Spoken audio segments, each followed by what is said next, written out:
Raid. Gokulam ഗോപാലന്റെ Chennai ഓഫീസിൽ നിന്ന് 1.5 കോടി പിടികൂടി.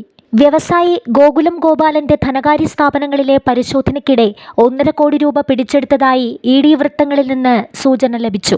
വിദേശ നാണയ വിനിമയ ചട്ടവുമായി ബന്ധപ്പെട്ട് നടത്തിയ റെയ്ഡിനിടെയാണ് പണം കണ്ടെത്തിയത്. ഇന്നലെ തമിഴ്നാട്ടിലും കേരളത്തിലുമായി 10 കേന്ദ്രങ്ങളിലാണ് റെയ്ഡ് നടത്തിയതെന്നാണ് ഇ.ഡി അറിയിക്കുന്നത്. എന്നാൽ എവിടെ നിന്നാണ് പണം കണ്ടെത്തിയതെന്ന് വ്യക്തമാക്കിയിട്ടില്ല. ഫെമ ചട്ടലംഘനം നടന്നിട്ടുണ്ടെന്നാണ് കണ്ടെത്തൽ. ഗോകുലം ഗോപാലനെ വീണ്ടും ചോദ്യം ചെയ്യും. അറസ്റ്റ് ചെയ്യേണ്ട സാഹചര്യം ഇല്ലെന്നാണ് ഇ.ഡിയുടെ വിലയിരുത്തൽ. ഇന്നലെ രാത്രി ഏറെ വൈകിയാണ് ചെന്നൈ കോടമ്പാക്കത്തെ ഓഫീസിലെ പരിശോധന ഇ.ഡി അവസാനിപ്പിച്ചത്. ചെന്നൈ കോടമ്പാക്കത്തെ ഓഫീസിൽ രാത്രി ഏറെ വൈകിയും തുടർന്ന ചോദ്യം ചെയ്യലിന് ശേഷമാണ് ഇ.ഡി പരിശോധന അവസാനിപ്പിച്ചത്. വിദേശ നാണയ വിനിമയ ചട്ടലംഘനം നടന്നിട്ടുണ്ടോ എന്ന് പരിശോധിക്കാൻ ചില രേഖകൾ ഇ.ഡി ശേഖരിച്ചിട്ടുണ്ട്. ഈ രേഖകളിലെ വസ്തുതകൾ കൂടി പരിശോധിച്ച് ആവശ്യമെങ്കിൽ വീണ്ടും ഗോകുലം ഗോപാലനിൽ നിന്ന് വിവരങ്ങൾ തേടാനാണ് ഇ.ഡിയുടെ തീരുമാനം.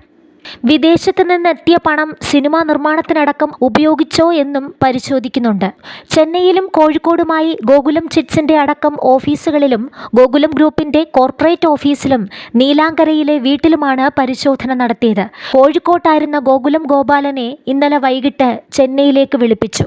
ഏതാണ്ട് 1000 കോടിയോളം രൂപയുടെ കള്ളപ്പണ ഇടപാട് ഗോകുലം സ്ഥാപനങ്ങൾ കേന്ദ്രീകരിച്ച് നടന്നെന്നാണ് പറയപ്പെടുന്നത്.